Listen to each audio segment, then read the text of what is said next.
de la enfermedad trofoblástica gestacional. Este es el temario que vamos a ver. Vamos a ingresar inmediatamente. En primer término debemos ir en relación al trofoblasto, ¿no? Que es una estructura que está constituida por un conjunto de células que forman la capa externa que rodea el blastocisto, ¿no? Entonces el trofoblasto lo que hace es proveer el alimento al embrión, ¿no? La molécula del embrión que está en desarrollo y va a facilitar la implantación en la pared uterina, ¿no? Porque tiene una gran capacidad de direccionar y adherirse a la pared uterina, ¿ok? Cumple un papel importante en la implantación, ¿no? Y la placentación, ¿ok? Este trofoblasto puede tener, puede degenerar, ¿no? En un embarazo que es patológico, ¿no?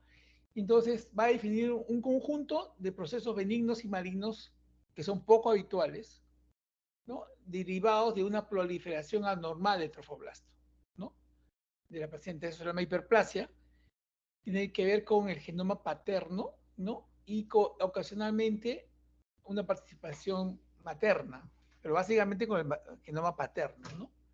Incluyen estas dos grandes entidades. Una es la moletiforme, en su variedad completa, parcial, y la invasiva o coronoma destruens.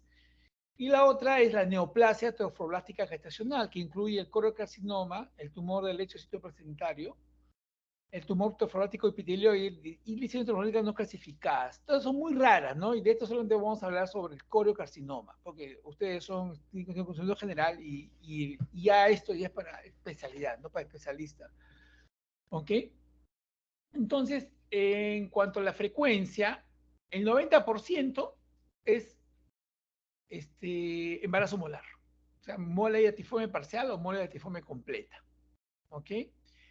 Y después de un 10% vienen las lesiones neoplásticas no clasificadas de tumor del sitio placentario y el coriocarcinoma. De estos 10%, el más frecuente es el coriocarcinoma. Todas tienen la característica de tener, ¿no? De inducir a una elevación exagerada de la gonatrofina coriónica humana, fracción beta, de la HCG beta o de la beta HCG. ¿Ok? Entonces, pero mucho más en el coriocarcinoma, ¿no? Lo hace muy fácil de diferenciar de la mola hiatiforme o de la mola completa, ¿no? Incluso de la mola invasiva. Entonces, y tiene una gran capacidad de metástasis, así como tiene capacidad, pero el resto también las tiene, ¿no? Incluso las benignas tiene esta gran capacidad, pero el coriocarcinoma mucho más, ¿ok? Entonces, la actividad trofoblástica normalmente prolongada después de un evento gestacional, o sea, tiene que haber un evento gestacional y prolongarse la actividad trofoblástica. O sea, puede ser un aborto, haber terminado y se prolonga. Puede haber un ectópico y se prolonga, ¿no? O un embarazo normal y se prolonga, ¿no? Va a llevar, entonces progresa, hay invasión, hay metástasis y si no hay tratamiento, la mujer muere, ¿ok? Eso es en el caso de la neoplasia trofoblástica gestacional. La mola completa se da en 1 en 1000 embarazos. O sea, es mucho más frecuente que la mola parcial. La mola parcial se da en 1 a 5 por 10.000 embarazos. ¿Ya? En cuanto a la epidemiología, varía. En el mundo general va de 0,6 a 2 por 1000 embarazos, ¿no?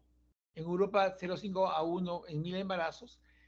Y miren, en Chile, Asia, para hacer la diferencia, en Chile 1,4 a 1,6 por 1000 embarazos y en el Asia 2 por 1000 embarazos. O sea, es más frecuente en países del hemisferio sur, donde está también hay problemas de socioeconómicos, de pobreza, ¿no? Porque esto tiene que ver con la nutrición. O sea, un sistema inmunológico fuerte se defiende bien y puede autolimitar la enfermedad, ¿no? Un sistema inmunológico debilitado prende la enfermedad. ¿Ok? En el Perú es malo en estadísticas, pero acá hay aportes de diferentes hospitales. Por ejemplo, en Loaiza, uno en 213 embarazos, María Celera, uno en 241 embarazos, Estamos hablando que si es 1 en 200, estamos hablando que acá es 4 en 1000. En el ovario sería 5 en 1000. En el instituto materno perinatal, 1 en 466 embarazos, o sea, 2 en 1000. ¿No? En el hospital Cayetano Heredia de Piura, 1 en 488 embarazos, o sea, 1 en 500, 2 en 500, en 1000, perdón. En San Bartolomé, 1 en 665, o sea, un poco menos de 2 en 1000. Entonces, es mayor la frecuencia, como estamos diciendo, y eso tiene que ver con la característica del sistema inmunológico de las poblaciones que se encuentran en el hemisferio sur, ¿no? Porque en el hemisferio sur, ustedes saben, están los países en vía de desarrollo, ¿no? Y los países desarrollados están en el hemisferio norte. ¿Ok? Acá, miren, en un reporte de Cayetano Heredia, del Hospital Nacional Cayetano Heredia, del 81 al 90, encontraron 113 casos de enfermedad transformante gestacional y 3 de colocarcinoma. En 10 años, ¿no? Entonces, no es frecuente. En el INEM, en un seguimiento de 1980 al 2005, estamos de 25 años, 500, es un hospital de referencia, 595 casos de enfermedad transformante gestacional y de ellos 201 fueron colocarcinomas, es decir, un tercio colocarcinoma, cuya metástasis fueron principalmente pulmonar, vaginal, intracelular, cerebral, hepática, y de hecho por ciento tuvieron más de 8 metástasis, para que vean la capacidad metastásica que tiene el colocarcinoma, ¿no? Y acá, como ven, lo más frecuente es el colocarcinoma, dentro de las neoplasias. El resto debe haber sido que han llegado al INEM, porque el INEM no ve gestantes, ¿no? Se supone que han sido referidas porque han tenido una mola invasiva, por ejemplo, ¿no?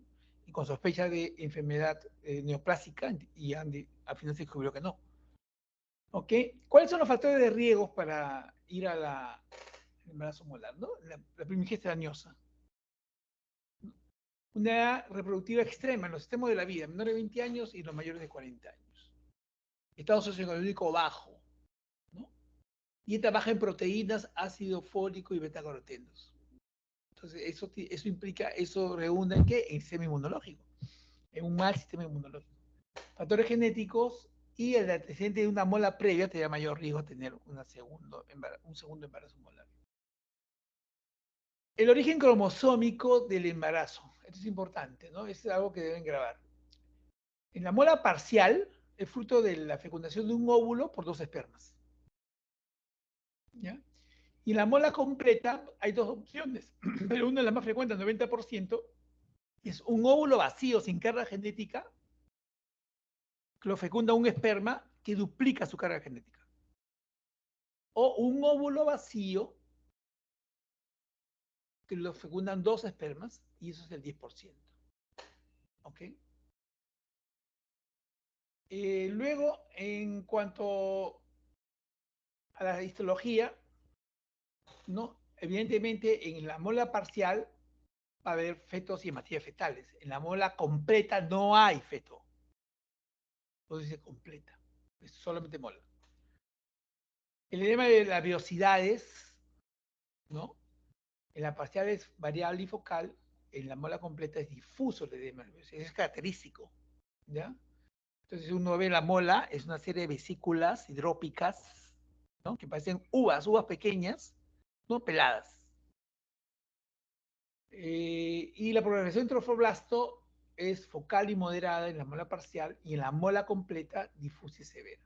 ¿Ok? Generalmente la mola parcial termina en aborto. En cambio, la mola completa, ¿no? Se puede dar una gestación molar que avanza. Ya no, cada vez se ve menos porque ya el diagnóstico es temprano.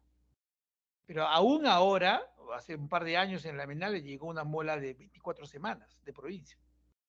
¿No? Y yo he tenido ocasión de ver en los 90, cuando hice mi rotación de ginecología oncológica en Redaliati, una mola de término, una mola completa, ¿no? Que llegó para hacer tratamiento, y llegó un día, y ese mismo día en la noche se desata el trabajo de parto en la noche, ¿no? Y se eliminan las vesículas, porque eso iba a esterotomía, supuestamente para hacer en general, la paciente era de 40 años y iba a ir a esterectomía con mola y todo, se iba a sacar todo en bloque. Pero inicia el trabajo de parto y el trabajo de parto es con lo que se llama precipitado, se va y expulsa 5 litros de vesículas. Imagínense. ¿Ok? Entonces, el tamaño uterino en la mola parcial puede ser pequeño para la edad gestacional, ¿no? En cambio, la mola completa en el 50% está aumentado para la edad gestacional. O sea, es un embarazo que tiene 10 semanas y ya lo sientes en el pubis, sobre el pubis, como que tuviera más tiempo. Y si tuviese 16 semanas, que está por debajo del ombligo, ya está en nivel del ombligo o por encima del ombligo. O sea, hay una mayor edad gestacional para el tiempo.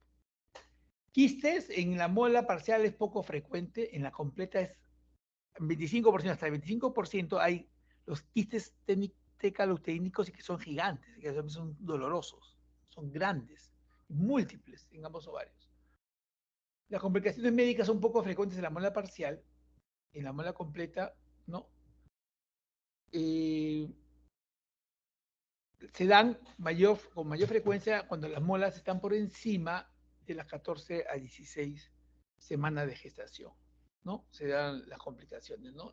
No llega al 25%, o sea, un cuarto, menos de un cuarto pueden tener complicaciones médicas por una mola que avance bastante, porque esto es más riesgo, por ejemplo, la bola de líquido amniótico, por decirte, ¿no? La bola de células trofoblásticas, todo que hagan afuera, ¿no? ¿Ok? No, acá no dije bola de líquido no, porque acá no hay líquido amniótico, ¿no? Fue un lapsus. Bola de células trofoblásticas. El riesgo de malignización, 1 a 5% de la mola parcial y la mola completa de 15 a 20%. O sea, hay mucho mayor posibilidad que una mola completa vaya a la mola invasiva. Y la mola invasiva puede ir al coriocarcinoma. ¿Ok? La muela informe, como hemos dicho, alrededor del 90% de todas las lesiones trofoblásticas, puede ser completa, parcial y puede ser una variedad que es la invasora, ¿no?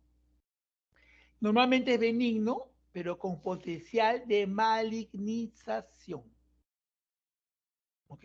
Con potencial de malignización. Hemos dicho esto, ¿no? Nuevamente, la completa puede malignizar de 15 a 20%, ¿no? Y hemos dicho que es fruto de, genéticamente, va a estar constituido por el complemento cromosómico, ¿no? 46XX con los plurales paternos idénticos, 5 cromosomas maternos, ¿no?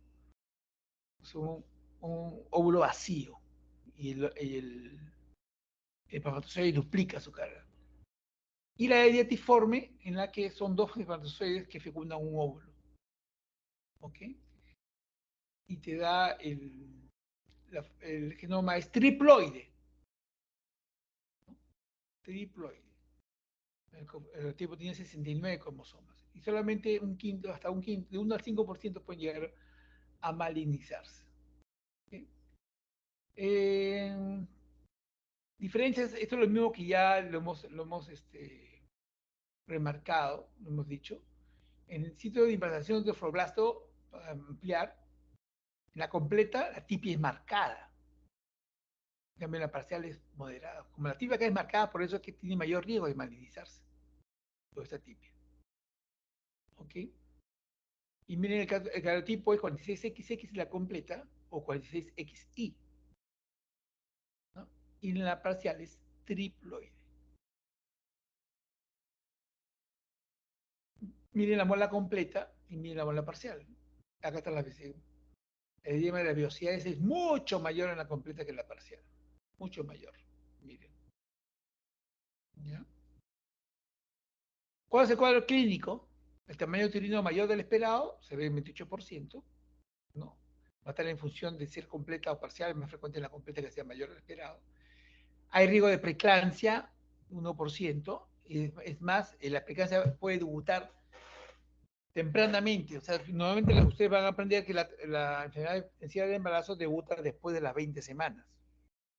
En caso de molas puede debutar antes de las 20 semanas. O sea, cuando uno ve una gestación con presión alta y sospecha de preeclampsia por decir un embarazo de 15 semanas, hay que sospechar que hay una mola, ¿no? Puede ser un embarazo, una mola incompleta, porque se ha visto, generalmente termina en aborto la mola incompleta, tiene un feto, pero a veces pasa que el feto avanza. Y en el caso que yo les mencionaba, era una mola incompleta, que llegó a las 24 semanas con un feto vivo.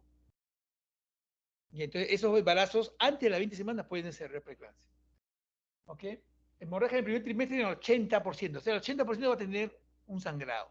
Entonces, al momento de hacer el sangrado va como amenaza y uno hace la ecografía, y la ecografía es el gold standard para diagnosticar una mola, aunado al nivel de inmunidad beta, que es excesivamente alto.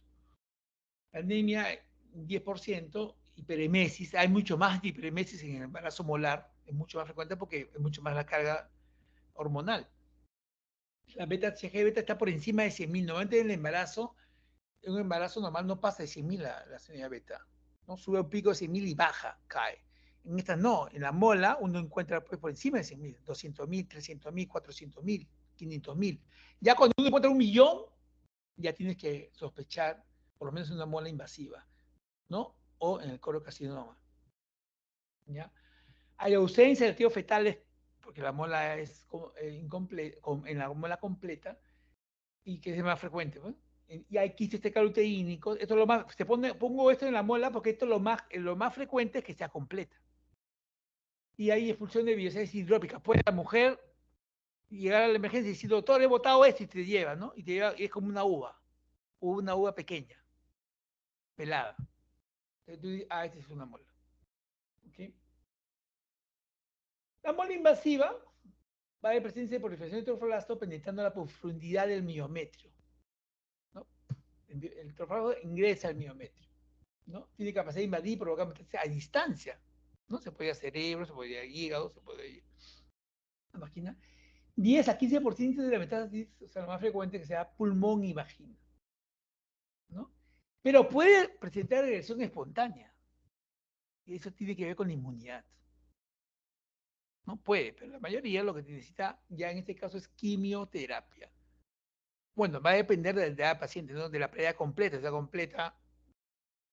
completa la paridad, ya tiene 3 hijos la mujer y la mujer tiene 40 años, mejor se le saca el útero, ¿verdad? Es diferente que si tuviese 20 años, ¿no? Y no tiene ni un hijo.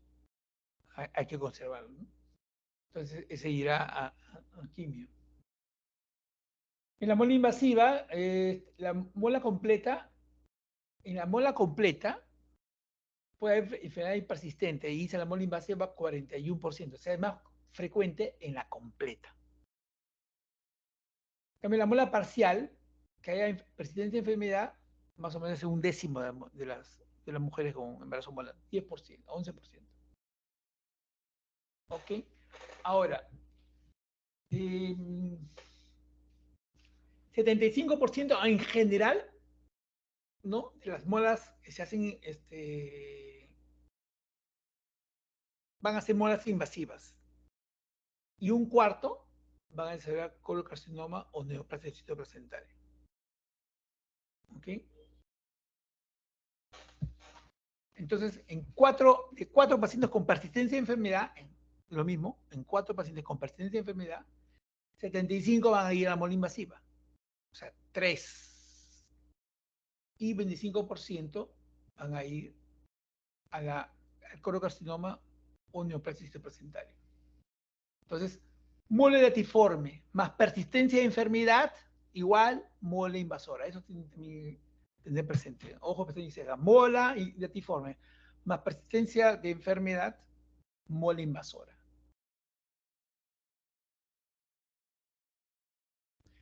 Esta es la patología de la mole invasiva, ¿no? Acá se puede observar cantidad variable de vesículas molares de la cavidad endometrial, miometrio y tejido extrauterino adyacente. Sale de la cavidad uterina, ¿no? Microscópicamente, las vísceras hidrópicas invaden el miometrio, a los vasos sanguíneos y tejido extrauterinos. ¿Okay? El colocarcinoma, que es una neoplasia invasiva del epitelio trofoblasto de la placenta, ¿no? Que comprende tanto al citotrofoblasto como al sincitotrofoblasto, ¿no? Sin presencia de estroma, Y lo característico es que la lesión esté formada por un área central de tejido necrótico, ¿no? Rodeado por un anillo periférico de tejido tumoral. Para que haya coloncarcinoma tiene que haber embarazo previo, que haya sido, o sea, no puede haber coloncarcinoma en nulíparas, en nuligestas, mejor dicho. En nuligestas no puede haber coloncarcinoma, ¿no? Entonces, a veces, ¿qué sucede?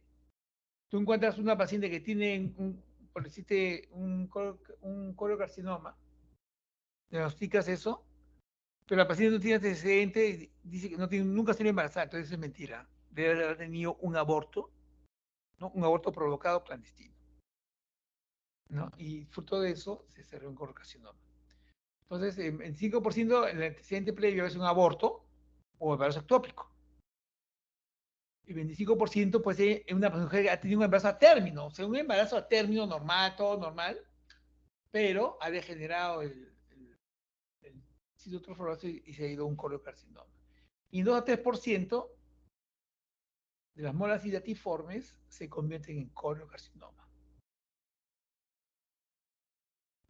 Factor de riesgo para el coloncarcinoma, edad materna mayor de 40 años. El riesgo relativo 7.5 veces más posibilidades de una mujer mayor de 40 años de tener un coloncarcinoma. Embarazo previo, sea mola, sea aborto, es otro factor de riesgo, 2 a 3 el riesgo relativo. Más frecuente en grupos sanguíneos A o AB, ¿no? Y el uso de anticonceptivos orales también parece que aporta un riesgo, ¿no? Sin decir que sea alto, o sea, pues no vamos a dejar de usar anticonceptivos orales. Y también se ve que las enfermedades de transmisión sexual podrían ser un factor de riesgo para el coloncarcinoma. El cuadro clínico del coloncarcinoma es sangrado por la vía vaginal, hay dolor, se palpa masa, el crecimiento uterino es rápido, ¿no? Y hay sangrado posparto y a veces persistente, ¿no? Entonces a veces sucede que el porperio, ¿no? Demora 42 días o 6 semanas. El sangrado es de la primera semana. La segunda semana ya el sangrado es cero hemático. El óqueo cero hemático. La tercera semana ya es marrón. La cuarta semana ya es amarillento. La quinta semana es blanquecino. La sexta es transparente y ya la séptima no viene nada. Pero a veces hay mujeres que vienen al mes y dicen, estoy sangrando. Ah, bueno, es un coágulo que se ha retenido, no se preocupe. Y sigue sangrando y mancha y mancha y mancha y no para. Entonces no es la regla, ¿no? Entonces siempre hay que sospechar, ¿no? En esas situaciones en una enfermedad del trofoblasto, ¿ok? Específicamente en el colocarcinoma. Metástasis del colocarcinoma a pulmón, vagina, es lo más frecuente, al sistema nervioso central también, cerebro y también al hígado, pero lo más frecuente es pulmón y vagina, ¿ok? Miren, este es el diagnóstico de la mola, ¿no? El gold estándar es los hallazgos ecográficos, sonográficos, y la mola, mire esa mola incompleta, es mola, ¿no? La placenta y el feto. Acá esa porción de la placenta está normal y acá hay una mola. Y aquí está la cabeza fetal, ¿no? Lo característico son estas imágenes en copo de nieve, se dice, ¿no? O imágenes en panal de abeja. Y es característico ver cuando la mola es completa, es más frecuente, la mola completa, así se ven los ovarios, con estos quistes que se llaman tecaluteínicos, que son múltiples, son grandes y a veces son dolorosos, porque los ovarios son inmensamente grandes, ¿no?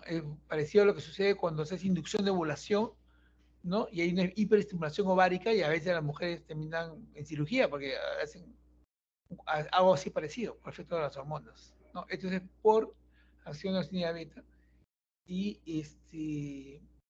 pues es una complicación más, ¿no? Finalmente que no es tan frecuente, la mola completa llega a lo más un cuarto de las pacientes, ¿no? Pero el diagnóstico, esta es la imagen, uno dice, ah, esta es mola, debe ser confirmado por la biopsia. O sea, una vez que uno dice que una mola, la evacúa y debe ir a patología. En general, toda paciente que aborta debe tener un estudio anatomopatológico del aborto. Es importante, precisamente por eso, porque haber una enfermedad de trofolato puede ir detrás. y no se sabe. Y si no se sigue, si lo hubiese, entonces puede terminar en otra mola, o sea, persistencia de enfermedad, y cuando hay persistencia de enfermedad hay riesgo de neoplasia trofoblástica gestacional. Por eso, todo legrado debía tener, y en salud es así, toda la mujer que legra tiene estudio anatomopatológico de lo que ha expulsado, lo que se ha extraído. ¿Okay? ¿Cuál es el tratamiento? Puede ser evacuación por succión y curetaje. Lo clásico es esto: cuando la muela es por debajo del ombligo, es succión, ¿no? Y curetaje. Si la muela está por encima del ombligo, que ya es infrecuente verlo ahora, ya no se ve, eso iba a cirugía, a histerotomía, ¿no? Ahora, el tratamiento de la muela, si la muela persiste, hay enfermedad persistente, vaya a quimioterapia. También vaya de cirugía, ¿quiénes? Las pacientes que han completado paridad, por ejemplo, ya no quieren tener hijos, ¿no? Por ejemplo, ya tienen 3 hijos, 4 hijos, ya tienen una mola, ¿no? Entonces, y son añosas, por decir, ¿no? Más de 34 años, más de 40, muy añosas. Entonces, mejor es ir de frente a la histerectomía. ¿Ok? Y ya se soluciona para siempre el problema, ¿no? Entonces, la parte quirúrgica puede ser succión y curetaje, ¿no? Y también puede ir a la esterectomía, dependiendo según sea el caso, ¿no? ¿Cuáles son las complicaciones cuando se hace el grado uterino? Hay hemorragia en el 8% de los pacientes, hemorragias importantes, ¿eh? Luego, el riesgo de perforación uterina es más frecuente que cualquier otro embarazo porque el útero es bien, bien fácilmente perforable, mejor dicho, ¿no? Y también hay riesgo de retención de restos después del curetaje, ¿no? Hasta 68% de las mujeres pueden tener algún resto que ha quedado. A veces no en un solo legrado, no, incluso no sabe el operador, dice, mejor ya, por el temor de perforar el útero. Entonces vamos a ver, a que se una ecografía de control, si todavía quedan, y se hace un segundo legrado. Y eso va a ser más frecuente, esa dificultad para el legrado, dependiendo del tamaño del útero. O sea, cuanto más pequeño el útero, más temprano el embarazo, o sea, si a las 8 semanas lo esticas, 7 semanas bacán, porque ahí vas a jugar todo. El útero es grueso, fuerte. Pero si el embarazo se diagnostica el embarazo molar a las 12 semanas, ya la cosa cambia. 13, 14, ya cambia. ¿Okay? Entonces ahí viene el temor de la perforación, succión. Por ejemplo, mejor es la succión, ¿no? Que el curetaje, pero a veces no sale toda la succión. O sea, uno succiona y no sale todo, ¿no? Y hay que alegrar. Histerectomía, ¿cuándo ¿cuándo está indicado la histerectomía? Por ejemplo, cuando hay quimio, o sea, hay mola invasiva persistente, o sea, hay una enfermedad persistente que puede ir mola invasiva a caer de quimioterapia, ¿no? O, por ejemplo, hemorragia. Has hecho el legrado, se desata una hemorragia incontenible, la succión, y tienes que hacer la histerectomía, ¿no? También, más de 40 años, mejor sacar el útero, ¿no? Cuando hay riesgo alto de neoplasia trofóbica gestacional. Esto lo manejan los oncólogos y eso es en función a un score que hacen y dicen, no, este es de mucho riesgo. Generalmente el score tiene mucho peso a la edad, ¿no? Entonces mejor eso hay que hacerle la histerectomía, porque tiene alto riesgo de enfermedad trofóbica gestacional, ¿no? Y cuando hay tumores uterinos voluminosos, ¿no? Entonces, ya sabes que vas a hacer quimioterapia y para reducir el ciclo de quimioterapia mejor reduces el tumor, ¿no? Sacas mejor el útero todo y das quimio después y ya sabes que no va a crecer más. ¿Ok? Hay que realizar la histerectomía durante el ciclo de quimioterapia, ¿no? Para minimizar las metástasis por la manipulación quirúrgica, para minimizar de estar cubierta con la quimio, porque vas a manipular bastante, ¿no? Para evitar la embolización teofroblástica, eso es importante, ¿ya? Y erradicar las metástasis ocultas. Por eso es importante hacer esterectomía durante el ciclo de quimioterapia. La esterectomía reduce el riesgo de neoplasia trofológica gestacional postmolar en menor medida de lo que ocurre con la dilatación y curetaje. O sea, el, el riesgo de que vaya a una neoplasia trofológica gestacional es mayor cuando haces histerectomía, porque manipulas el útero y puedes lanzar, que cuando haces un simple degrado, ¿no? Pero por eso es que la quimio es necesaria en esos casos. Ahora, ¿se preservan los ovarios? ¿Cuándo se preservan o cuándo se hace sapingofodectomía bilateral? Metástasis ovarios es rarísimo, ¿no? Y no son tumores dependientes de estrógeno o progestágeno, o sea, por eso debes preservar los ovarios. ¿Cuándo se quitan los ovarios? Cuando hay metástasis anexial, que es rara, pero si la hay, quitar los ovarios. Si la paciente está perimenopáusica, ya la paciente ya tiene síntomas de menopausia, ¿no? Entonces podrías hacer histerectomía con exéresis de ovarios. ¿Por qué hacerla? Porque mi poco mejor no le dejo los ovarios. Uno, ya te olvidas de riesgo de cáncer de ovarios para el futuro, por decirte, ¿no? Dos, que ya los ovarios, o sea, ya están muriendo, ¿no? Y la otra cosa importante, me hay que decirlo, ¿no? Técnicamente la cirugía sin preservar ovarios es más fácil que preservando los ovarios. Ahora puede haber también complicaciones por quistes tecaluteínicos, ¿no? O sea, puede haberse torcido el quiste, haber dolor, porque a veces también se pueden torcer, se puede doler y todo se necrosa, igual tiene que ser el ovario. ¿Ok? El seguimiento del embarazo molar, hay que esperar normalización de la HG beta hasta 50, entre 50 y 99 días. Puede normalizarse. Entonces hay que hacerlo semanal, hasta niveles normales menores a 5, o sea, 1000 unidades internacionales por mililitro de HCG beta. Menor de 5, o sea, eso es prueba negativa de embarazo. Menor de 5 es prueba negativa de embarazo, ¿no? Hasta encontrar estos niveles y no solamente encontrar este nivel, sino encontrar 3 mediciones negativas. O sea, yo voy a hacerlo semanal hasta niveles normales y buscar 3 niveles negativos y ahí concluyo el seguimiento.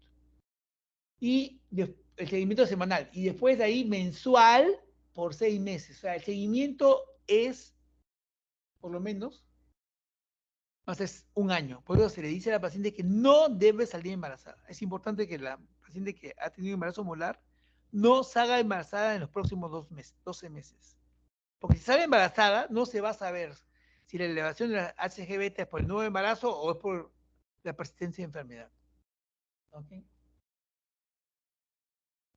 Y bueno, este, estos son criterios diagnósticos según la FIGO 2002 de neoplasia trofoblástica gestacional. Cuando, cuando 4 o más títulos de HG beta en meseta en un periodo de al menos 3 semanas. O sea, no baja. 3 semanas se mantiene, se mantiene, se mantiene. Entonces, esa paciente es un criterio para pensar que deben estar yéndose a la neoplasia, a la mola, enfermedad persistente. Eso implica mola invasiva y eso implica que puede ser a la neoplasia. O aumento de los títulos de HG beta en 10% o más en 3 o más valores. Aumenta 10% una vez, otra vez, o 10% una tercera vez. ¿No? O persistencia de título de HG beta por más de 6 meses post evacuación. O sea, ya se evacuó 6 meses, lo controlo semanal, y sigue positivo a los 6 meses. Ahí hay que pensar en ya no solamente en una persistencia de enfermedad o una mola invasiva, sino en una presencia de histología de coriocarcinoma. ¿Okay? Estos son los esquemas de tratamiento de quimioterapia en la neoplasia trofática gestacional. Se los pongo solamente para cultura. Sigue siendo de primera elección el metotrexate, ¿no? Y en segundo lugar la actinomicina D. De elección metotrexate y en segundo lugar actinomicina D. A veces se combinan también. ¿Okay? La metástasis del colocarcinoma, pulmón, 78-93%, vagina, 5 y 6%. En segundo lugar es cerebro. Después viene hígado. ¿Ok? Conclusiones de esta clase: las enfermedades de trofoblast son trastornos relacionados con el embarazo. La neoplasia trofoblástica gestacional es rara. La paciente tiene resultados favorables, abarca un espectro de enfermedades que van desde benignos a malignos, o sea, mola iratiforme premaligna a colocarcinoma maligno. La ecografía juega un papel crucial en la exclusión de un embarazo normal y establecer el diagnóstico de un embarazo molar en las mujeres con niveles de HCG beta desproporcionadamente altos. Existen estrategias terapéuticas eficaces y de poca toxicidad para el manejo. No hay prueba de pronóstico para identificar a los pacientes que van a necesitar tratamiento después de la evacuación de una mola. No lo existe. Y el seguimiento de la HGBT es esencial y nos permite alcanzar tasas de supervivencia del 95 al 100%, ¿no? Según sea el caso, incluso teniendo al frente un coriocarcinoma. Lo importante es el seguimiento de la HGBT, que la paciente no se pierda, si no, se va a morir. Bien, eso es en cuanto a la enfermedad de trofoblasto. ¿Alguna pregunta hasta este punto?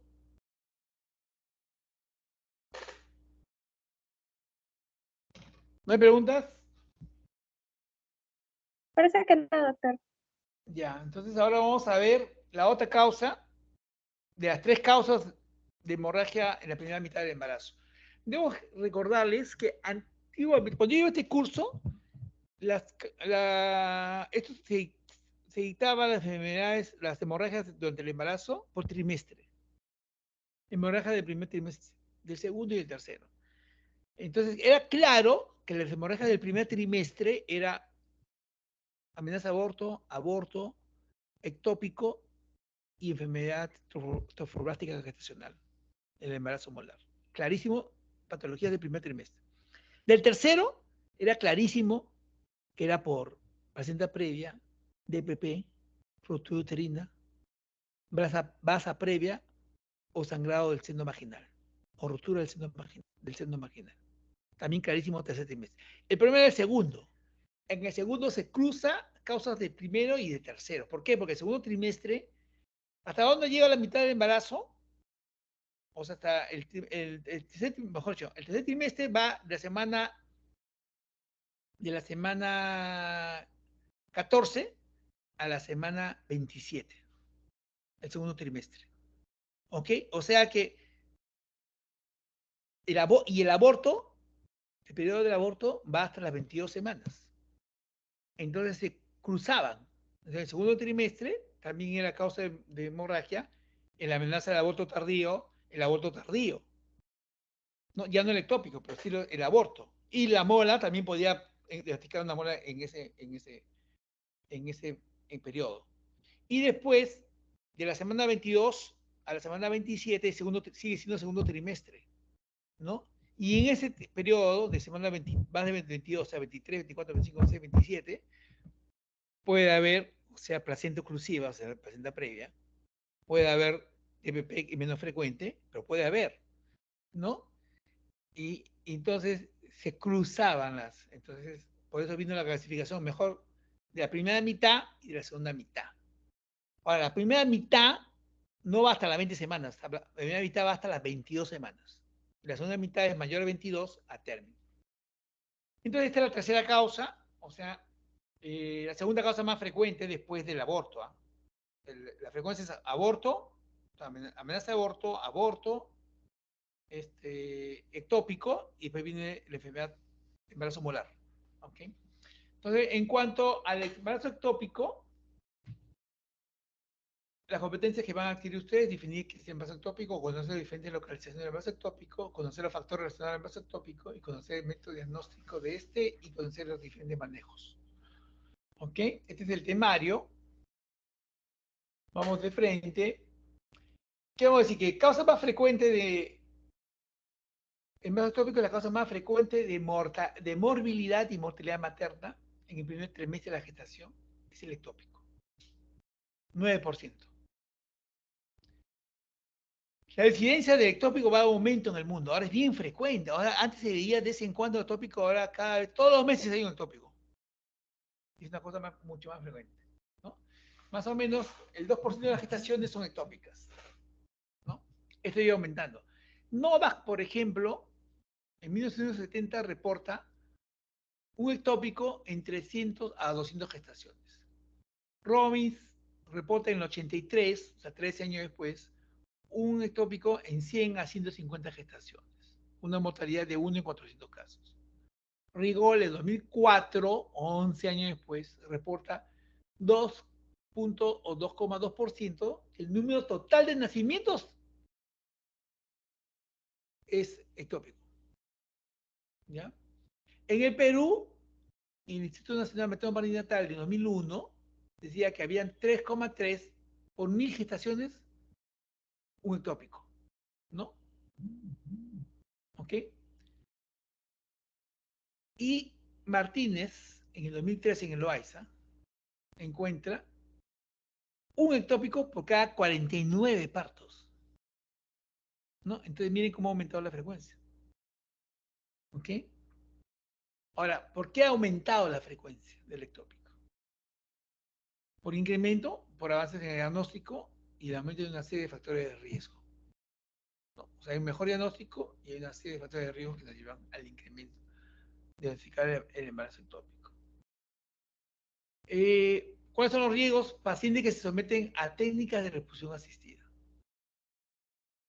Empleo de métodos anticonceptivos como el dispositivo intrauterino. Aumento de la enfermedad inflamatoria pélvica. Embarazos ectópicos previos. El riesgo es 20%. O sea, de 100 mujeres que han tenido un ectópico, 20 van a volver a repetir el ectópico. ¿Ok? Hablando de que la trompa la perdió, ¿ah? Porque la mayoría de veces es tubario. O sea, la mujer pierde la trompa y la otra trompa, de 100 mujeres que han tenido, 20 van a volver a hacer ectópico. Es más frecuente si es que la trompa se preserva, ¿no? Se preserva la trompa, por decir, y esa trompa puede ser haciendo de un nuevo ectópico. ¿Ok? La presencia de cirugía abdominal previa, especialmente cuando está referida a las trompas uterinas, y la esterilidad. Es un factor de riesgo porque la esterilidad va a llevar a tratamientos de infertilidad, ¿no? Que son invasivos y que pueden hacer que la esterilidad sea, por ejemplo, por obstrucción tubaria. Entonces permeabilizan las trompas, pero no lo permiten lo suficiente como para admitir que pase un óvulo fecundado.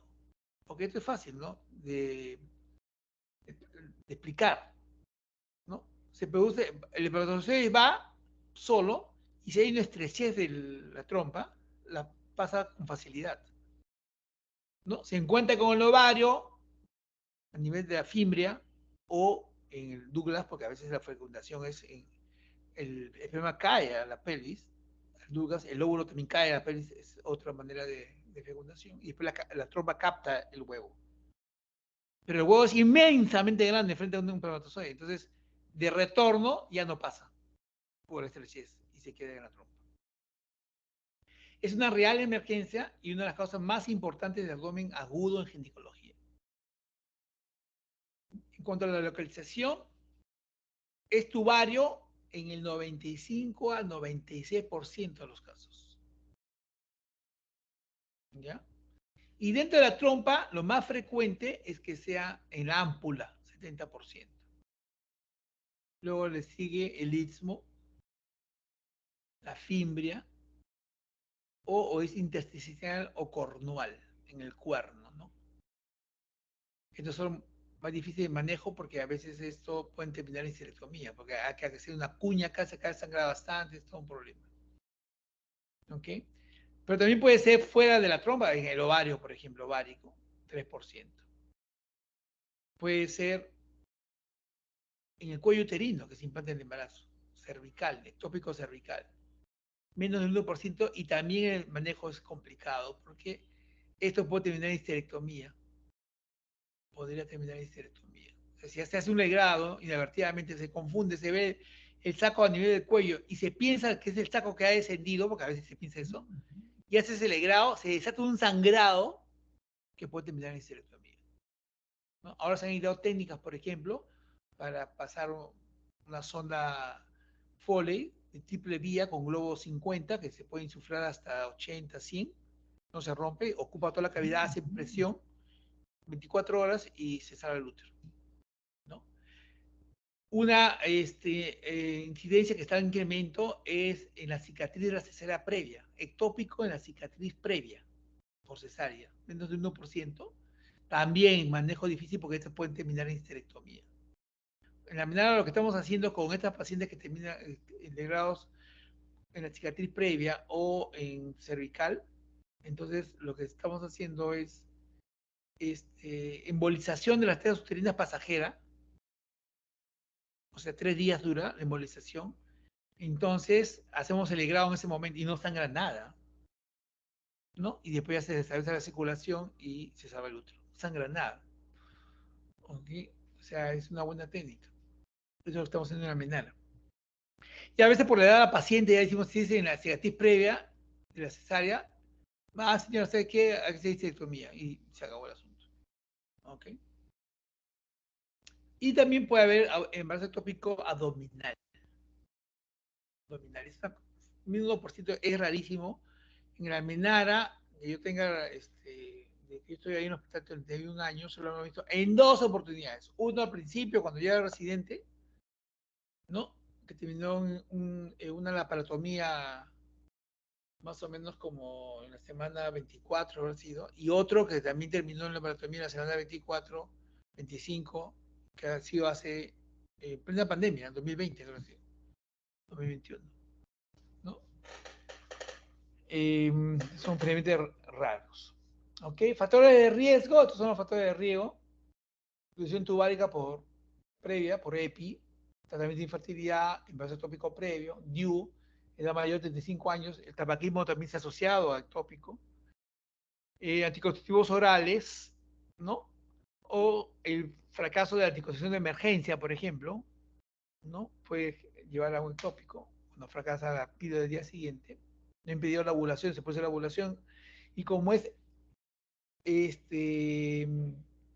levonorgestrel, un progestágeno, todos los progestágenos, esto de los saco está referido a los progestágenos. Porque ¿qué pasa con los progestágenos? No con la píldora combinada, sino a los progestágenos. Entonces, la píldora de puro progestágeno, la disposición intrauterina con progestágeno como la Mirena, o el implante hormonal, que también es puro progestágeno, ¿no? ¿Qué es lo que sucede? O sea, o la ampolla de 3 meses, el progestágeno de depósito, todo puede llevar, ¿no? Una de las cosas que puede hacer es interferir con el peristaltismo de la trompa uterina. Entonces, la mujer, si fracasa el método y se produce la ovulación, entonces de repente va a encontrar la trompa con el peristaltismo alterado y se queda el embarazo a mitad de camino, desplazamiento del huevo. Por eso es el factor de riesgo. Porque tiene esa acción sobre la trompa uterina, los progestágenos, ¿no? Y vuelvo a repetir, hay progestágeno puro, píldora pura, la Mirena tiene progestágeno, y tiene progestágeno el implante hormonal y depósito después de 3 meses. ¿Correcto? ¿Ya? Y la anticoncepción de emergencia también es con progestágeno puro, por eso también es un factor de riesgo. Y es un progestágeno puro a altísima dosis, ¿no? A dosis bien altas, ¿no? ¿Ok? Equivale a tomar una píldora, no una píldora, sino equivale a tomar como 6 píldoras. ¿Ok? ¿Ya? Ahora, ¿el parto por cesárea se ha vuelto un factor de riesgo? Sí, porque el ectópico el embarazo puede implantar en la cicatriz previa. Y como ahora hay una tendencia a la elevación de la tasa de la cesárea, se ha vuelto un factor de riesgo. ¿Ok? Pues, cuanto más cesáreas previas, mayor es el riesgo. Acá hay un cuadrito que mide el odds ratio, ¿no? ¿Cuáles son los más importantes? Se los dejo. Hay de alto riesgo, moderado riesgo y bajo riesgo. Lo dejo para que ustedes lo vean. El diagnóstico tiene que ver con, o sea, es importante decir que generalmente no hay clínica ectópico, ¿no? El tópico empieza a doler cuando empieza a crecer en la trompa, que es lo más frecuente. El tópico se rompe alrededor de la 8ª semana. Repito, cuando yo digo repito, porque usted fue un examen, ¿eh? El ectópico se rompe alrededor de la 8ª semana de embarazo.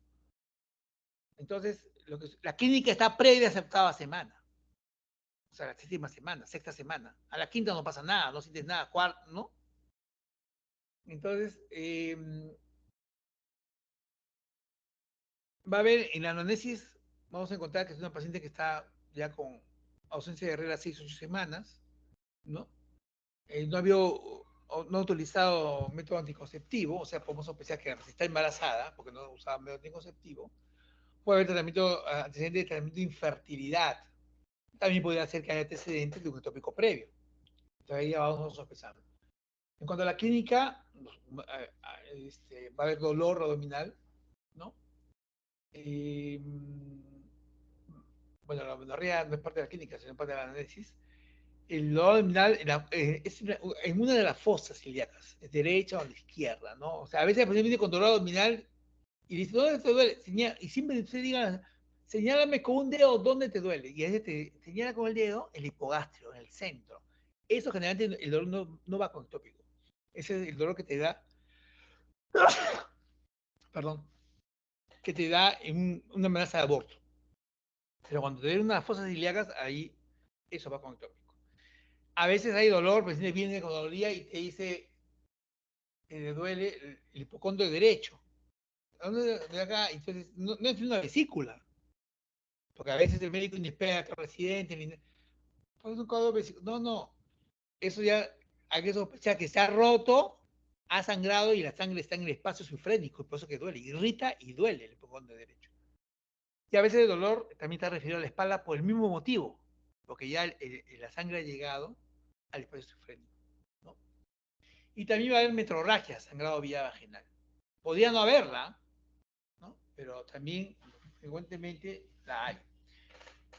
Al examen físico hay dolor en las fosas ilíacas, ¿no? Y en el brazo ectópico, cuando está roto ya, hay blumen positivo, o sea, rebote positivo. Si hay rebote positivo es porque está roto, ¿no? Ahora, puede haber, ¿cómo se llama? En casos de shock, ¿no? Hipovolémico, entonces se van a alterar, puede haber hipotensión, taquicardia, todo eso diagnostica que es un brazo tópico roto, complicado, ¿no? Hay que ser de los ángeles de ACG beta que va a estar elevado, obviamente, porque está embarazada, pero vamos a ver una cosa importante en la siguiente diapositiva. Hacer la ecografía transvaginal para ver masa anexial, útero vacío y masa anexial, ¿no? Y una cosa que ya no se hace, o en promesas de reuniones sí todavía se hace, porque tenemos la ecografía ahora, o sea, en la mañana no hacemos esto desde los 90, no lo hacemos. Pero antes sí lo hacíamos, cuando no teníamos ecógrafo en emergencia, ¿no? Entonces veíamos dolor, tos, sospecha de embarazo, no había ecógrafo, hacíamos la prueba de embarazo positiva y hay dolor en una fosa celíaca, sangrado ectópico, rebote. ¿Qué hacíamos? Poníamos espéculos, íbamos al fondo vaginal posterior, que se comunica con el Douglas. Y a veces uno lo ve y lo veía bombado. ¿Y qué hacíamos? Introducíamos una aguja, expiramos, una jeringa, una aguja, y expirábamos. Una aguja larga, esa de miocentesis. Expiramos. Y salía sangre, por decir. Entonces, ¿qué hacíamos? Esperábamos 10 minutos. Poníamos bajo una luz, una lámpara, y esperábamos 10 minutos. Si a los 10 minutos la sangre estaba fluida, no había coagulado, ectópico. Si se coagulaba, habíamos pinchado un vaso. Eso es lo que hacíamos. ¿Ya? Entonces, hemos dicho, inicialmente no hay clínica,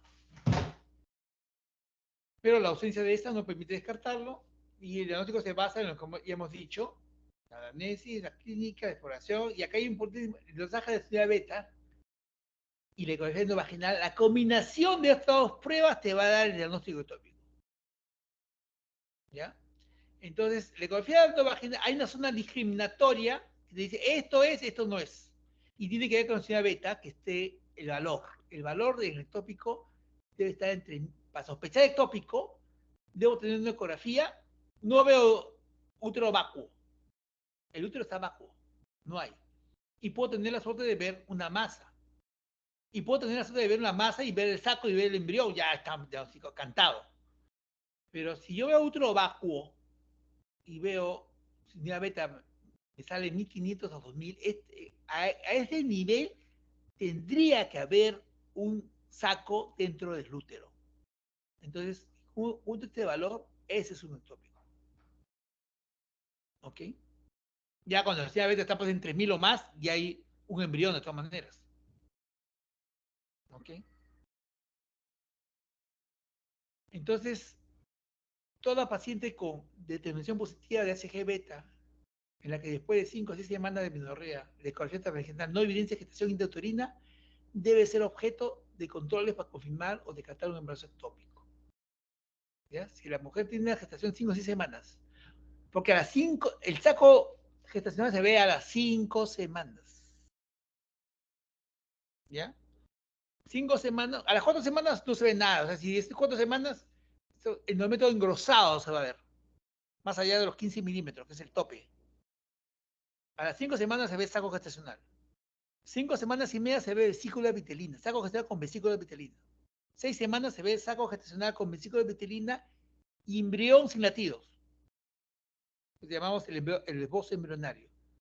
Y a las 6 semanas y media ya vemos saco gestacional con vesícula vitelina, con embrión y con latidos. ¿Sí? Entonces, por eso, si a las 5 o 6 semanas no hay saco gestacional intrauterino y está positiva la señal beta, hay que seguir el valor de la señal beta. ¿Ok? No, vamos a ver cómo se sigue, porque esto es importante. Porque puede ser un aborto y demora en bajar la señal beta. Entonces, el nivel de discriminación con ecografía vaginal para detectar una gestación intrauterina oscila entre 1500 a 2000, como lo hemos dicho, de unidades internacionales por mililitro de HCG beta. Ante valores superiores, sin imagen intrauterina de embarazo, debemos hacer el diagnóstico diferencial entre aborto y embarazo ectópico. ¿Ya? Entonces, esto es lo que una cosa que deben saber. Que la autosonografía más la HG beta determina una zona discriminatoria. ¿No? Entonces, la combinación de ecografía con determinaciones seriadas de HG beta tiene una sensibilidad de 96%, una especificidad de 97% y un valor predictivo positivo de 95% para el diagnóstico de embarazo ectópico. Estas son las pruebas más eficientes para este diagnóstico. Y esta prueba, o sea, esta combinación te da un valor predictivo positivo de 95%. ¿Qué significa? Que la combinación de esta prueba te puede identificar 95 de 100 patrones de positividad del ectópico. Por eso es que es excelente la prueba. Una acelerada de 96 te dice la prueba quienes no tienen embarazo ectópico. Y una especificidad del 90% quienes tienen ectópico. O sea, es una excelente prueba. O sea, encontrar esto es difícil. A veces la prueba es bien sensible, pero no es específica. O el valor positivo es bajo. ¿Ok? Decirles que lo importante de esto es el seguimiento, porque va a depender del valor, ¿no? El 85% de los embarazos intrauterinos viables, la concentración de HCG beta aumenta por lo menos un 66% cada 48 horas por los primeros 40 días. Entonces, tú de repente encuentras, si ahorita cuánto está, está en 1000. Hay útero vacuo. Ese tópico no sabes. Hay dolor, no, o sea, no hay líquido en la ecografía que hay líquido libre, pero no hay masa, no se ve. Entonces tú puedes hacer un aborto. Entonces vas a seguir. Entonces le vas a repetir seriadamente la HG beta. 48 horas, ¿qué pasa? Si es un embarazo que está activo, ¿no? Entonces va a subir por lo menos 66% del valor. Si está en 1000, en 48 horas va a estar en 1600. ¿Correcto? Y de repente ya va a aparecer el saco. Ah, no, ahí está el saco. ¿Ya? Solo 15% de los embarazos viales tienen tasas de crecimiento menores a este umbral. ¿Ya? el aumento mínimo registrado de una gestación intrauterina viable fue de 53% cada 48. 53%, o sea, de 1000 pasó a 1530. Entonces, si pasa eso, obviamente, de repente está intraútero, hay que seguir. Pasan otras 48 horas y obviamente en esa hora ya va a sobrepasar. Y si sobrepasa, pues estamos hablando de, ¿cuánto es el 66% de 1500? Estamos hablando de que va a sobrepasar los 2500. Entonces, a esa altura tiene que haber, si no aparece el saco dentro del útero, es un utópico. Es un utópico. Lo que puede pasar, lo contrario que puede pasar, que, que baje. Entonces, el aumento mínimo en 48 horas para terminar una gestación viable es del 53% y el mínimo descenso, acá, el mínimo de aumento es 53% y el mínimo de descenso en 48 horas para un aborto es 21,35%. O sea, si desciende en vez de subir, por lo menos debe descender 21% y ya es un aborto. Si desciende 35, con mayor razón. ¿Ok?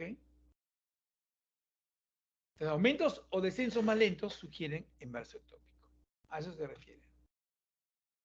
Bien, esto es lo mismo que les he dicho, que no lo voy a repetir. El saco gestacional puede ser detectado por ecografía en pacientes con valores a partir de 800. Ojo, ¿eh? Pero eso va a depender de varias cosas también. Uno, del ecografista, del ojo del ecografista. De estar bien entrenado. Y dos, del equipo. Hay equipos de alta gama y hay equipos que son, entonces necesitan más tiempo. ¿Okay?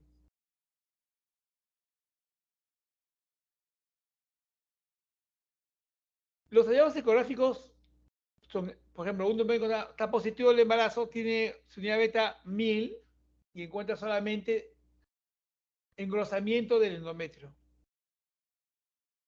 17,84 milímetros, normalmente el endometrio máximo de 15 milímetros. Está por encima de 15, antes puede ser un embarazo. El problema es, intraútero, está creciendo acá adentro o está afuera. O sea, hay que seguirlo. Pero cuando haces una ecografía y tú ves útero vacuo, HG beta positiva, y ves una masa, y esta es clásica, un halo ecogénico, o sea, lo que sea blanco se dice ecogénico, con un centro anecogénico. Entonces, bueno, este es un ectópico. ¿Sí? La combinación señal beta, ¿cómo está la señal beta? 1500, este es un ectópico. Cambió la figura. Ahora, si yo veo la masa anexial y adentro veo la vesícula vitelina, ya, pues eso ya, no necesito ni beta, pues, ¿no? Sí, no, porque ya si veo la vesícula vitelina, ¿no? Ya sé que estoy embarazada y ahí no me da duda, pues, puede estar en 800, 600, pero si yo veo la vesícula vitelina, es un ectópico. Ahora, si veo el embrión, es un ectópico. Me basta que esté positivo la vesícula vitelina, es un embrión. Y a veces puede pasar esto. Tú te ves el útero y no ves esta imagen y a veces el ecografista inexperto dice, no es una gestación intrauterina. Y puede decir, es un embarazo embrionario, no ha crecido. Y ha pasado de la menada, pasó hace fue en el año 2000, habrá sido 2004, por ahí. Una reciente que ahora es médico asistente en España. Hace una ecografía y dice gestación no evolutiva. Era residente, de segundo año. Y pum, va alegrado. Le ponen misoprostol, pum, a 2 horas, alegrado. Le llega el médico, pum, ya, al día siguiente alta, se acabó. Pasó una semana, ¿no? ¿Y qué pasó? La señora tenía mucho dolor y ya no va a la Almenara, va a una clínica. Y le diagnostica un embarazo ectópico roto. Entonces, no pasó, no se murió el paciente, la operaron todo y demandan a los médicos y demandan al hospital una reparación porque le han expuesto al peligro. ¿Y qué ha pasado? Lo que habían diagnosticado es un embarazo no era un embarazo embrionario. Este es un pseudo saco. No es un saco. Para que sea saco tiene que tener, el saco hace reacción decidual. O sea, hay una reacción decidual, o sea, endometrio materno decidualizado, que es de la madre. Es diferente al saco, a la pared del saco. Entonces se debe ver doble anillo. Debe haber doble anillo, no un solo, acá se ve un solo anillo, no se ve doble anillo. Entonces, esto es lo que se llama un pseudo saco. Por eso usted cuando lea la ecografía va a leer esta frase. Útero, anteverso de tanto por tanto, que en su interior se observa verdadero saco gestacional. Ahí te están diciendo que es un saco con reacción decidual, con doble anillo. ¿Okay? Y también a la ecografía, al Doppler, se puede diagnosticar lo que se llama el anillo de fuego. El anillo de fuego. Este anillo de fuego también se ve en el copo lúteo gestacional, ¿no? Y no es el ectópico, sino es un copo lúteo. Pero hay una diferencia de velocidades, ¿no? El ectópico presenta una velocidad alta. El pico de la onda de la cítula ventricular, que se pone acá en el anillo, el pico máximo es 23 centímetros por segundo. En cambio, la resistencia es baja. Y en el copo lúteo, la velocidad es baja. Y la resistencia es baja, también similar. O sea, la diferencia es por la velocidad pico sistólico. ¿No? Es esto, es cosa de especialista. Lo que ustedes deben saber que el embarazo ectópico puede dar una imagen de anillo de fuego, pero que se puede confundir con el anillo de fuego que da el cuerpo lúteo. Hay que tener esa, y ahí viene la diferencia ya para especialistas, ¿no?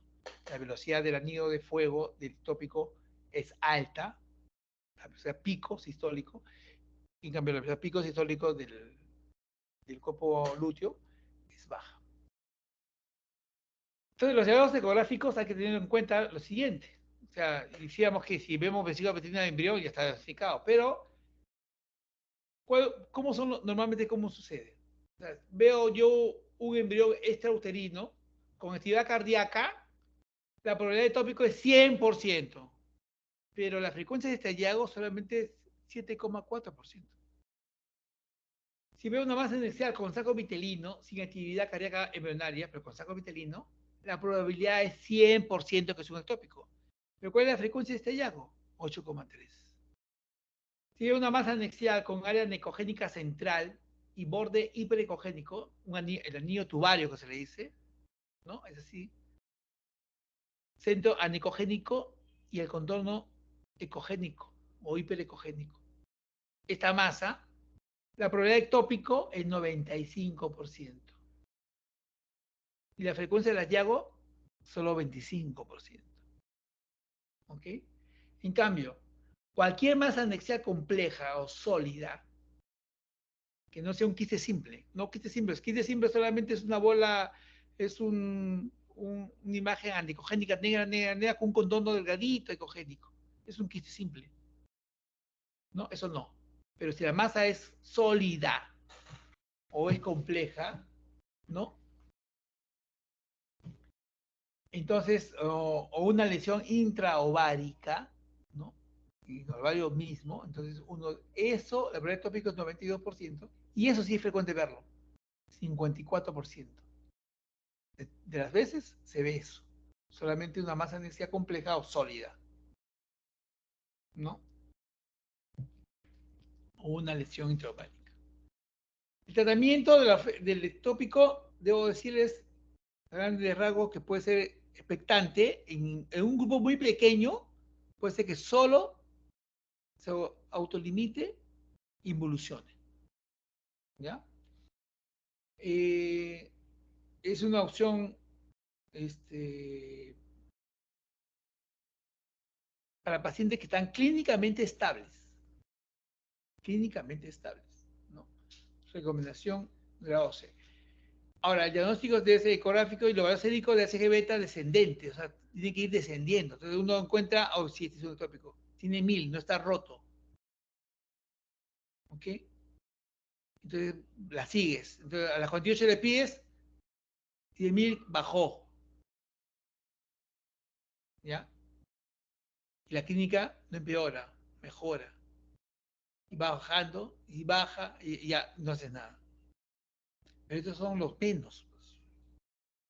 Entonces, ya lo más es que la paciente ectópico, la masa inicial, esté rota, una posibilidad, o no esté rota. Y con valores no de 1000, o sea, estamos hablando que los días sería esos 1000 ya con valores altos. 3000, pucha, ya eso no vas a darle un expectante. Entonces, tienes que actuar. Ya, el tratamiento médico puede ser médico, o sea, si la paciente está estable hemodinámicamente, la masa inicial no está rota, ¿no? Y hay ausencia de contraindicación, hay ausencia de contraindicaciones para el tratamiento médico. Por ejemplo, hay pacientes que no pueden recibir metotrexate, porque el tratamiento médico es con metotrexate.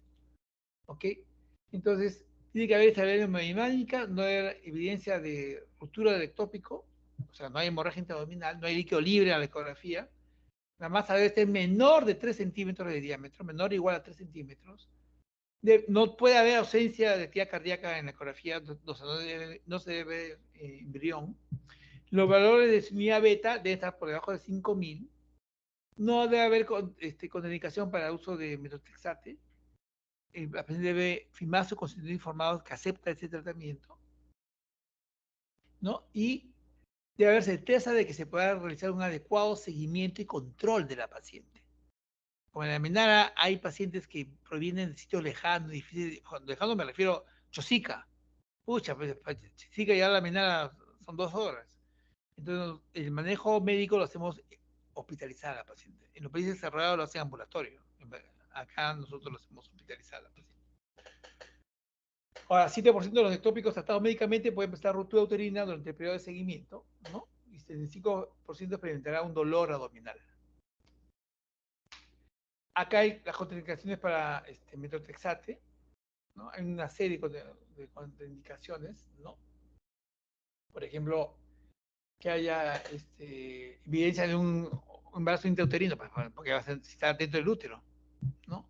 No puede ser médico, o sea, puede ser embarazo, lo que se llama heteroectópico, heteroectópico, heteroectópico. O sea, gemelos, uno está dentro del útero y el otro está ectópico. Pero ahí no puedes dar el metotrexate, tendrías que operar y pues se va a dar el otro embarazo. Hay evidencia de inmunodeficiencia también y una serie de indicaciones que se las dejo que nos indican el uso de metotrexate. Entonces no podemos tratar médicamente a la paciente. El protocolo de administración, lo que ustedes deben saber, lo único que deben saber, importante que sepan, es que solo necesita una dosis de metotrexate y se da a 50 miligramos por metro cuadrado de superficie corporal. Metotrexate a dosis de 50 miligramos por metro cuadrado de superficie corporal. Nada más. ¿Ok?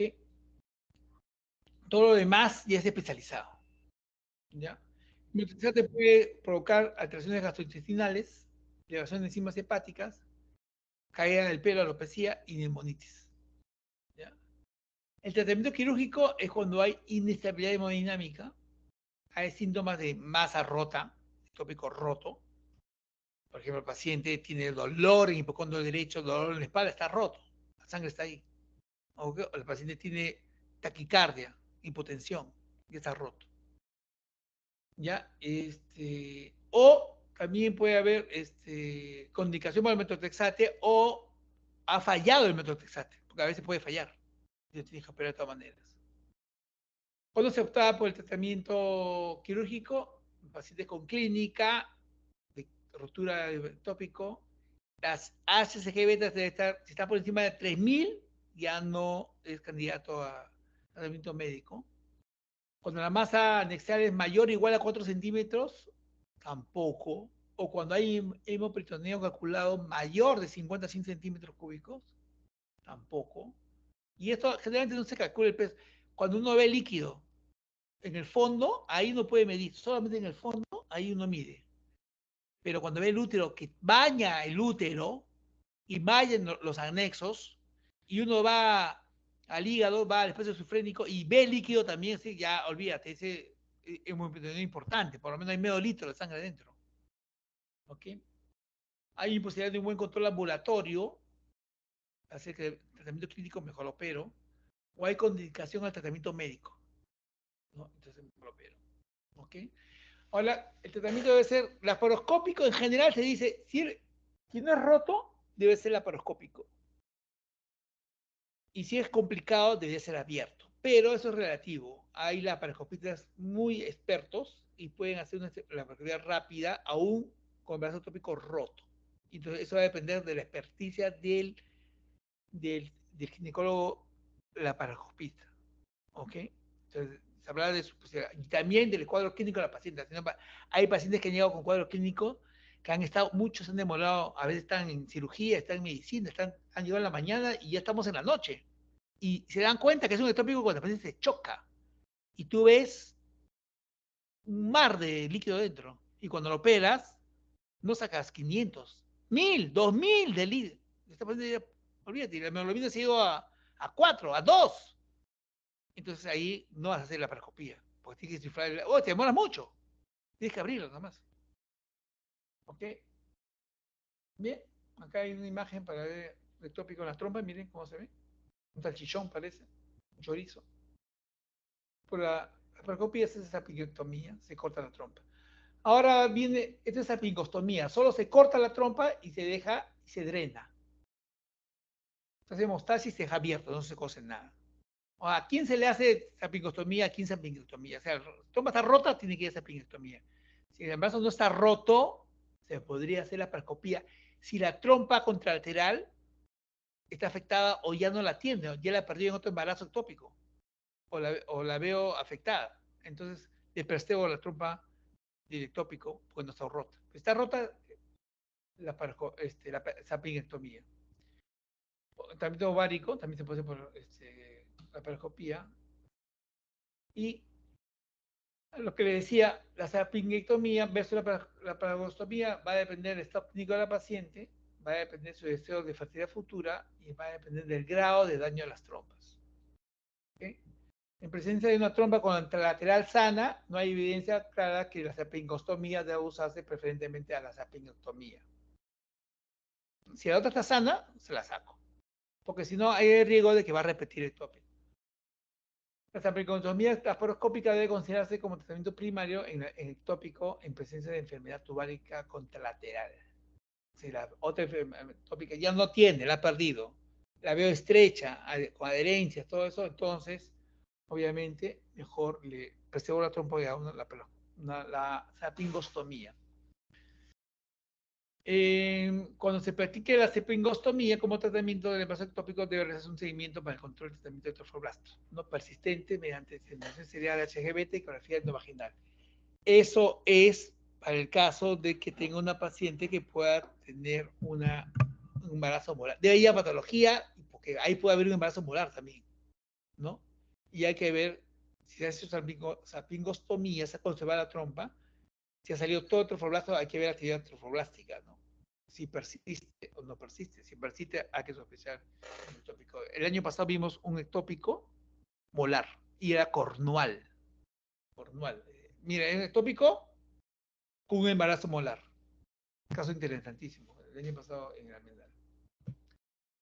Hay que vacunar a la paciente con la antihemoglobina anti-D a prevenir la ¿cómo se llama? La inmunización RH, ¿no? En caso de pacientes RH negativo, el embarazo puede haber sido RH positivo, no lo vamos a saber. Entonces hay que darle hay que inmunizarla, aplicarle el famoso Resumán, ¿no? La inmunoglobulina anti-D para prevenir inmunización RH. Conclusiones: el embarazo ectópico es la causa más frecuente de morbilidad y mortalidad materna. En el primer trimestre de la gestación, siendo responsable del 9% de las muertes durante este periodo. El embarazo ectópico se define como la implantación del óvulo fecundado fuera de la cavidad uterina. Aumento de la frecuencia del embarazo ectópico es debido a un mayor diagnóstico y al aumento también de una serie de factores de riesgo. Es una verdadera emergencia y representa una de las causas más importantes de abdomen agudo en ginecología. La asociación de la clínica, ecografía y el dosaje de HCG-beta permite un alto grado de certeza diagnóstica. El tratamiento puede ser médico, quirúrgico o expectante. y se recomienda el tratamiento médico o sea conservador para mujeres infértiles y nulíparas. Toda la bibliografía sacada de esta presentación ha sido de una revisión hecha en el Colegio Americano de Ginecología y Obstetricia del año 2018 y una revisión Cochrane, ¿no? Publicada en 2007. Bien, gracias. Miren,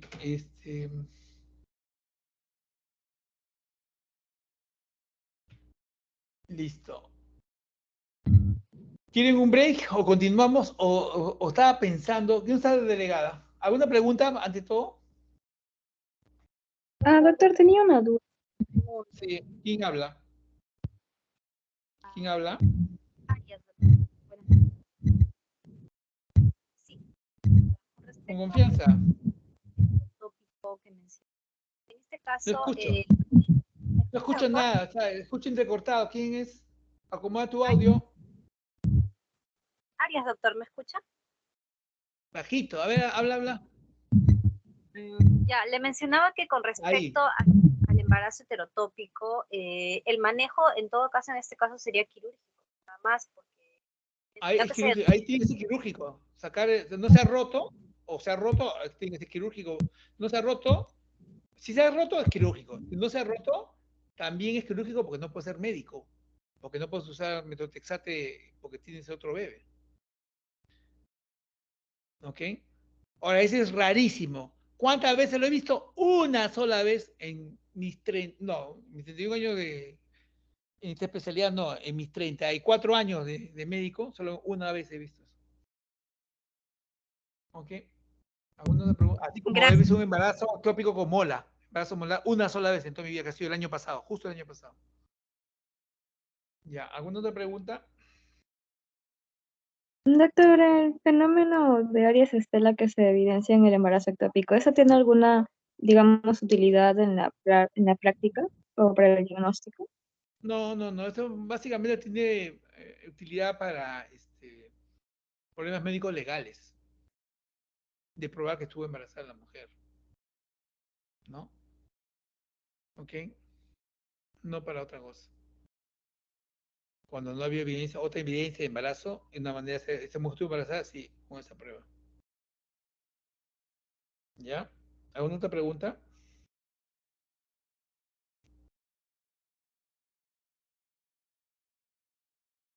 ¿No hay más preguntas? Ya, quería plantearles una cosa porque en verdad luego viene la segunda parte de esa presentación, sería hemorragia de la segunda mitad del embarazo. Entonces, lo que yo quería decirles es si, no sé si lo quieren seguir o podemos postergar esta segunda mitad de esa otra clase. Porque esta parte no entra en el examen, ¿no? O sí entra en la primera evaluación. No, doctor, no, ¿Cuándo doctor, es la primera evaluación? el ¿Cuándo es la martes. primera evaluación? El martes.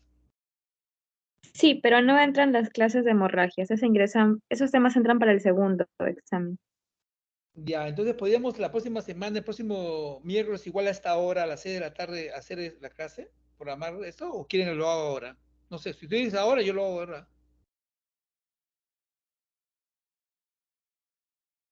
¿Qué dice? Doctor, si es que podría ser, si no, la siguiente semana, porque justo antes de esta clase hemos tenido también otra clase. Entonces, de Ya, repente, sí, la segunda parte podríamos hacerlo, como usted dice, el próximo miércoles a la misma hora. ya. Entonces, el próximo miércoles, ¿qué día es? El próximo miércoles,